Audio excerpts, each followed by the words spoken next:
Барлығыңызға сәлем достар, сіздермен мен Dark Mazer, және де мен бүгін сіздерге техникалық анализда уровень деген не екенін түсіндіретін боламын.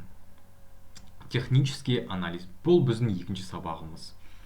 Уровень дегеніміз не? Оны қашан және қайда қолданамыз? Уровень дегеніміз акцияның, валютаның, криптовалютаның, монетаның, немесе тағы да бір инструменттің бір бағаға бірнеше рет соғылып тиюін уровень деп атаймыз. Уровень бізде екіге бөлінеді. Уровень поддержки, уровень сопротивления деп. Сопротивление ол бағаны үстіге сол уровень сопротивлениядан шығармайды үстіге, ал уровень поддержки деген ол әрқашан астан болады, және ол бағаны астыға түсірмейді. Мысалы қараңыздар. TradingView деген сайтқа кіреміз. Сіздерге де осы сайтты рекомендую, себебі көптеген трейдерлар осы сайттан инструменттардың котировкаларын көріп, осы жерден технический анализ жасайды. Яғни қараңыздар. Біз мына жерде кнопка бар. Сол жақта мындай сызықтың жанында стрелка бар. Стрелканы басамыз. Бұл жерде уровень сызатын көптеген инструменттер бар. Солардың бірі линия тренда, келесі горизонтальный луч және горизонтальная линия. Мен өзім горизонтальная линияны көп қолданам. Қараңыздар. Горизонтальная линия былай сызылады. Яғни бұл екі жаққа да созылады, горизонтальная линия. Ал горизонтальный луч тек оң жаққа ғана созылады. Мышка курсордан басылған жерден басталады. Мына жерден басылып аралай кетеді. Ал горизонтальный екі жаққа да барады, көрдіңіздер ғой. Ал линия тренда оны түзуде, қисықта, қиғашынан да сыза берсек болады. Міне қараңыздар, бүйтіп қойсақ та, бүйтіп қойсақ та болады, бүйтіп қойсақ та болады. Бұл бізге линия тренданы білуге керек болады. Бірақ ол келесі сабақтарда. Қараңыздар. Мыналарды алып тастайық. Мен өзім қолданатын ол горизонтальная линия. Горизонтальная линияны алайық. Alt-H горячий клавишамен қолдансақ болады. Қараңыздар. Енді уровеньді түсіндірейін. Мен неге мына жерге горизонтальная линияны қойдым? Қараңыздар. Мына жерде баға, биткойнның бағасы, мына жерге міне бір рет тиді деп есептеуге болады. Мына жерде екі рет тиді. Одан кейін мына жақта тағы да міне бір рет тиді, екі рет тиді, үш рет тиді. Уровень тек бір сызық бола алмайды, ол бір какой-то область болады. Яғни қараңыздар. Мысалы міне қараңыздар, оны бүйтіп сызса болады. Бұл область сатып алушылардың сатып алатын области деп алсақ болады. Уровеньдерде әрқашан погрешность болады. Айтайын дегенім, точный уровеньдер бола алмайды. Мысалы қараңыздар, бірінші рет мына жерден тиді, екінші рет мына жерден тиді, үшінші рет мына жерге тиіп алып кетті үстіге. Мына жерден де кішкене уровеньнан түсіп те алған кездері бар. Сол үшін осындай уровеньдер область деп аталады. Қараңыздар.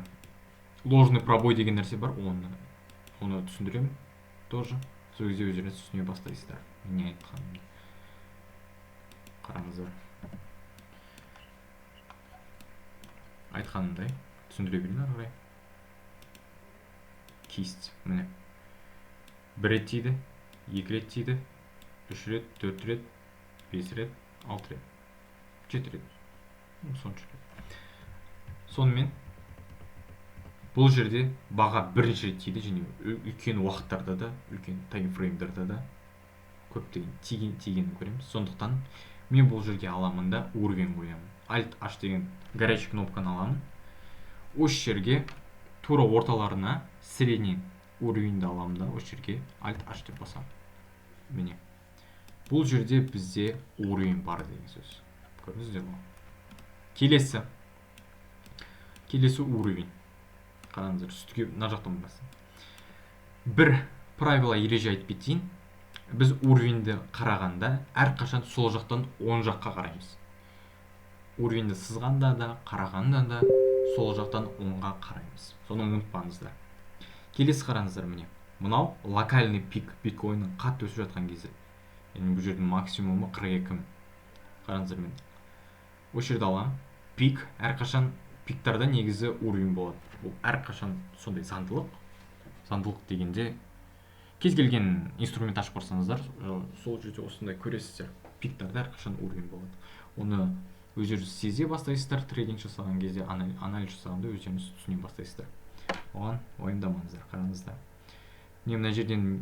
Мына жерді қараңыздар. Міне бір рет тиді. Одан кейін мына жақта екінші рет тиді. Одан кейін міне мына жақта да кішкене тигенін көре аламыз. Міне мынау фитильдер, яғни теңдар. Одан кейін мына жер тигенін көреміз. Сосын аламыз да міне осы жерге уровеньді сызамыз. Міне мен орта бағаны алдым. Міне бізде уровень бар. Біз уровень сыздық. Келесі уровень қараңыздар. Сол жақтан оң жаққа бастаймыз. Міне мына жерде кішкене тиген, мына жерде кішкене тиген. Сосын мына жаққа бүйтіп қараймыз. Міне мына жерде тұрған, сосын мына жерде тиген, фитильдар бар, теңдар. Мына жерде кішкене тиген бар. Одан кейін міне мына жерде жақында пайда болған, міне ұстаған басын. Сондықтан осы жерге аламыз да уровень сызамыз. Міне мына жерде уровень бар. Келесі міне қайтып қараймыз, бүйтіп. Мына жерде көрініп тұр. Мына жерде қарайық. Міне мына жерде бар. Мына жерде кішкене бар. Мынау онша саналмайды. Одан кейін міне мына фитиль бар, мына фитильдар бар. Сосын міне мына тень. Одан кейін міне мынау жер бар. Демек бұл жерде уровень бар деген сөз. Уровень. Примерно осы жерлер. Одан кейін мына жерлер бар. Мына жер, мына жер, мына жер, мына жер, мына жер. Уровень бар. Сызамыз. Одан кейін аны пигін қараймыз. Локальный пик. Мына жерден қараймыз. Мына жерде бар. Міне мына жерге тиген, мына жерге. Примерно сондай. Міне осылайша уровеньдерді осылай анықтаймыз. 4 сандықта да анықтасақ болады. Міне қалай орындалғаны көрініп тұр. Мына локальный деп осы жақын кішкентай жердің ғана, кішкентай жерді айтамыз. Локальный уровень деп бұлай айтсақ болады. Міне локальный уровень. Ол мына жер мен мына жерде уровень болған деп есептейміз. Көрдіңіздер ғой. Міне бір рет тиді баға, кішкене келді, екі рет тиді, мынау тең қалдырды тиіп, үшінші рет келді, тағы да тең қалдырды. Одан кейін астыға түсті. Не болды? Енді осыны түсіндіре алдым деп ойлаймын. Келесі нәрсе ол уровень поддержки және уровень сопротивления. Әрқашан соларды жаттап алу керексіздер. Уровень поддержки деген әрқашан астыдан болады, уровень сопротивления деген үстіден болады.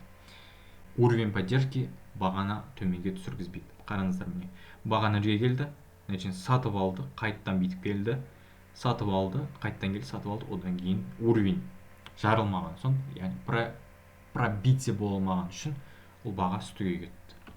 Одан кейін міне келесі осы уровеньге қайттан келді баға, міне бір рет тұрды, қаншама линейканы алып сызғышты алып көрсек болады, қанша уақыт тұрған осы секіргенге дейін. 63 күн, 1-2 айдай тұрды. Осылай тұрды, міне қаншама рет түспеді осы уровеньнен, қаншама рет тұрды. Одан кейін міне жаралмаған соң памп болды. Осылай биткоин бағасы өсті. Одан кейін міне келесі уровеньдер. Ал мына үстіңгі жағында міне егер бізде мынау поддержка болса, демек мынау бізде сопротивление. Баға өсіп жатты да баға түсіп кетті. Міне демек мына жер сопротивление. Бұны жарса, осы жерден подтверждение болып, ол үстіге кете алады. Міне мысалы қараңыздар, үстіге шықты. Мына жерде кішкентай фитильмен міне жасыл свеча бар. Бұл негізінен жерден түсіп кетуі мүмкін еді, себебі мына жерден пробитие болмады. Сосын алды тұрды, бір свечамен бүйтіп жарып жіберді. Демек өтті деген сөз бұл уровень. Ары қарай өсті. Мына жерде де міне сол. Мына жерде, ал бірақ мына жерде секірген кезде жаралмай қалды. Көрдіңіздер ғой? Разворот болды, қайттан асқа тұрды, жиналуға кетті.